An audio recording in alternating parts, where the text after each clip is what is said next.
alak, kung may matahari sa daigdig ng espionage, mayroon tayong Patrocinio Gamboa, ang Ilonggang espiya noong panahon ng himagsikan. Ano-ano ang kanya naging ambag tungo sa ating kalayaan? Alamin natin yan kay Xiao Chua sa Showtime Ako. Makasaysayang araw po, it's Showtime!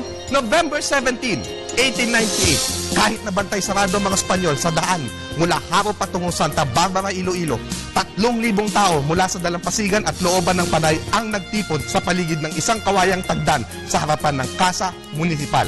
Bakit sila naroon?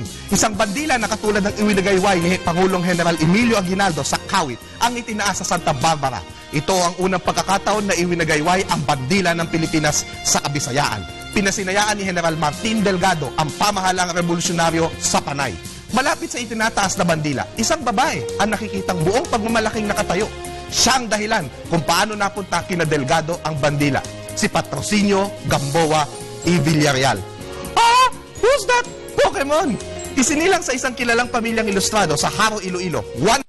8 years ago, April 30, 1865. Isang pasaway, patago niyang binasa ang mga nobela ni Rizal at ang mga sulatin ng kababayan niyang si Graciano Lopez Hayla. Sa pagsisimula pa lamang ng himagsikan sa Iloilo, bahagi na siya ng mga pinuno nito. Sumasama sa mga lihim na pulong ng Komite Konspirador sa Molo simula March 1898. Dahil bahagi ng Alta Sociedad, naging epektibong tiktik o espiya para sa mga mapanghimagsik ni hindi man lamang nakahahalata ang mga Espanyol. Gayon din, nangalap siya ng mga gamot, pagkain, armas at mga bala para sa mga revolusyonaryo. Nakilala sa tawag na Tia Patron. Nanguna siya sa paggawa ng bandila ng Pilipinas hango sa ginawa ni na Marcela Agoncillo sa Hong Kong at siya rin ang pinag-abutan ng saber na kaloob ni Aguinaldo kay Delgado. Ang problema, mahihirapan silang makapuslit patungo kay Delgado dahil lahat ng dumadaan patungo ng Santa Barbara ay mahigpit na kinakapkapan at binabaril ng walang awa ang makitang revolusyonaryo. Walang lalaki ang gustong magdala ng mga gamit na ito. Ang si Tia Patron ang nagpresenta. Ibinalot niya sa katawan ng bandila bago nagbihis ng patadyong at nasa loob naman ang tartanilya o kalesa ang espada na tinakpan ng dayaming bunggalon. Ang nagpanggap na kutsero ay ang batang tinyente na si Honorio Solinap.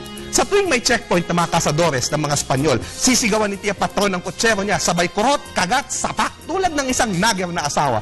Sa tuwa sa kanila ng mga sundalo, nakakalimutan lang inspeksyonan ng mga ito. Maluwalhating na ilusot ang bandila para sa pagdiriwang. Patuloy na nag-alaga ng mga sugatan at may sakit na mapanghimagsik maging sa pagdating ng mga Amerikano. Nang alokin siya ng pamahalaan sibil ng pensyon, tinanggihan niya ito sa pagsasabing, ibinigay ko ang serbisyo ko bilang pag-aalay ng pag-ibig sa bayan. Hindi ako humihingi ng kapalit sa mga paglilingkod ko. Namatay siyang matandang dalaga noong November 1953. Tia Patron, Manang Patrocinio, daluyan ng ginhawa ng himagsikan. Sa himagsikang nagtagumpay laban sa mga Espanyol, kasama rin ang mga Bisaya at mga babae. Ako po si Xiao Chua, para sa telebisyon ng bayan.